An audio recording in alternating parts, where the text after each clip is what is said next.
കുട്ടികളൊക്കെ എത്ര പെട്ടെന്നല്ലേ വളരുന്നത്. ദേ ഇപ്പം എൻ്റെ ഇച്ചമ്മയ്ക്ക് 3 വയസ്സ് കഴിഞ്ഞു കേട്ടോ.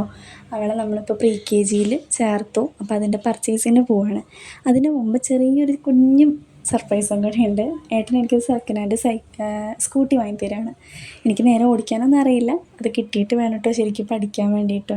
കാരണം ഓഫീസിലേക്ക് പോകുമ്പോഴും വരുമ്പോഴൊക്കെ ഒരു ഹെൽപ്പാകുമല്ലോ വിചാരിച്ചിട്ടാണ് നമ്മളത് ചെയ്തത്.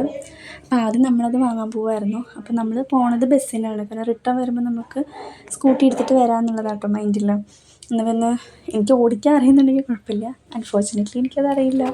അപ്പോൾ ഞാനും ഏട്ടനും കുട്ടികളും പോകുമായിരുന്നു. അവൾ നടക്കുകയൊക്കെ ചെയ്യും. പക്ഷെ ഇങ്ങനെ ഇടയ്ക്കിടെ കുറുമ്പ് കാട്ടിയിട്ടും ഓടിക്കളിച്ചിട്ടും പിന്നെ കുറേ നാളായി ഞങ്ങൾ ബസ്സിലിങ്ങനെ പോയിട്ട്. അപ്പോൾ ഞങ്ങളുടെ കൂടെ ഇങ്ങനെ കളിച്ച് നടക്കുക കേട്ടോ അവൾ. വീട്ടിൽ നിന്ന് ഭക്ഷണമൊന്നും കഴിക്കാതെ ഇറങ്ങിയത്. കാരണം അവൾ ഉറങ്ങി എണീറ്റത് നമ്മൾ പോന്നു. പിന്നെ നമ്മൾ ബസ് കയറി തിരുവാഴയോടായിരുന്നു കേട്ടോ ഇവരുടെ വീട്. നമ്മൾ വണ്ടി ഏൽപ്പിച്ച ആളുടെ വീട് അവിടെയായിരുന്നു. നമ്മൾ ഓൾറെഡി ക്യാഷൊക്കെ ഫുള്ള് സെറ്റിൽ ചെയ്തുകൊണ്ട് വലിയ കാര്യമായിട്ട് പ്രോസസ്സിങ്ങൊന്നും ഇല്ല. നമ്മൾ ചെല്ലണം, വണ്ടി എടുക്കണം, പിന്നെ പേപ്പർ വർക്ക് മറ്റൊരു ദിവസം ചെയ്യാമെന്ന് പറഞ്ഞിട്ടോ. ഇച്ചുമ്മയാണെങ്കിലോ വീട്ടിൽ നിന്നൊക്കെ ഇറങ്ങിയപ്പോൾ തുള്ളിച്ചാടി എന്ന സാധനമായിരുന്നു. വണ്ടി കയറിയതും ദാ കിടക്കണു എൻ്റെ തോളിൽ ഉറങ്ങി. നല്ല ഉറക്കമായിരുന്നു. നമ്മളവിടെ ചെന്നിട്ട് വണ്ടിയൊക്കെ നമ്മൾ ടെസ്റ്റ് നോക്കിയതായിരുന്നു. എനിക്കിഷ്ടമായി. ഏട്ടനൊക്കെ പറഞ്ഞ് നല്ല വെയിറ്റ് ആയിരിക്കും, നീ ഹാൻഡിൽ ചെയ്യില്ലേ. കാരണം ഏട്ടൻ നാട്ടിലില്ലല്ലോ.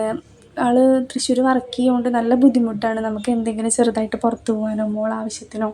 അപ്പോൾ ഒരു വണ്ടി ഉള്ളതുകൊണ്ട് നല്ല വെച്ചിട്ട് നമ്മൾ എടുത്തത്. അപ്പോഴും കണ്ടുവച്ചപ്പോൾ നല്ല ഉറക്കാട്ടോ. നമ്മളവിടുന്ന് താക്കോല് എക്സ്ചേഞ്ച് ചെയ്യുമ്പോഴൊക്കെ ഭയങ്കര ഉറക്കമായിരുന്നു അവൾ. എനിക്ക് അവൾ ആ മൂമെൻറ്റ് കാണണം എന്നൊക്കെ ഉണ്ട്. പക്ഷെ ഒന്നുമില്ല. പിന്നെ നമ്മൾ നേരെ കയറിയത് അവൾക്ക് വേണ്ടിയിട്ടുള്ള പർച്ചേസിനായിരുന്നു. എനിക്ക് കുഞ്ഞ് പറഞ്ഞിട്ട് വലിയ കമ്മൽ തന്നെയാണ്. കാരണം എൻ്റെ കസിൻ്റെ മാരേജ് ഉണ്ട്. അപ്പോൾ നമ്മൾ അവിടെ നിന്നൊരു കമ്മൽ മേടിച്ചു. പിന്നെ ക്രീം, ഷാമ്പൂ, എണ്ണ, മോൾക്ക് വേണ്ടൊരു സ്ലേറ്റ്, പിന്നെ നമ്മൾ ബാഗൊക്കെ വേറെ കടയിൽ നിന്ന് കേട്ടോ മേടിച്ചത്. നല്ല തിരക്കാണ്. ഞാൻ ഏട്ടൻ്റെ അടുത്ത് പറയുമായിരുന്നു നമുക്ക് സ്കൂൾ തുറക്കണേ വീക്ക് വരണ്ട, മുമ്പ് വരാൻ വെച്ചപ്പോൾ നല്ല മഴയും. അപ്പം നമ്മൾ തിരക്കൊക്കെ ഒഴിഞ്ഞ് പോകാമെന്ന് വെച്ച് ചെന്നപ്പോഴോ പൂരത്തിൻ്റെ തിരക്കായിരുന്നു കേട്ടോ. ചുമ്മാ നല്ല ഉറക്കമായിരുന്നു. ലാസ്റ്റായപ്പോൾ നമ്മളിതൊന്ന് കാണണ്ടേ അവളെ റിയാക്ഷൻസ് അറിയാൻ വേണ്ടിയിട്ട് ജസ്റ്റ് ഒന്ന് ഇറക്കി വിട്ടു. അപ്പം തന്നെ അവൾ മിഠായി വേണം പറഞ്ഞ് വാശി പിടിക്കലായിട്ടോ.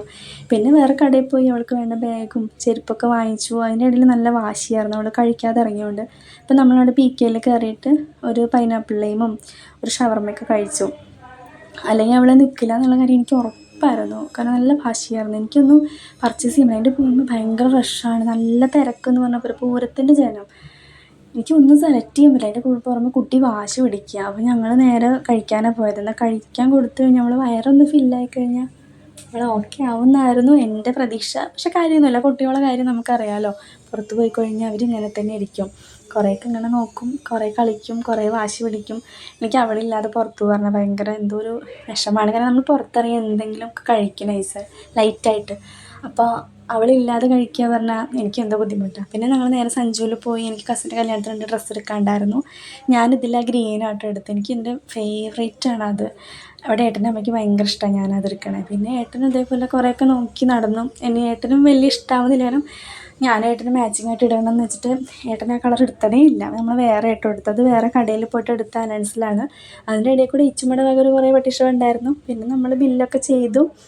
കാരണം എനിക്കും ഏട്ടനും മോൾക്കും എടുത്തു അവിടുന്ന്. ഏട്ടനും പിന്നെ എനിക്ക് കല്യാണത്തിനുണ്ടാകും നമ്മൾ സെപ്പറേറ്റ് എടുത്ത്.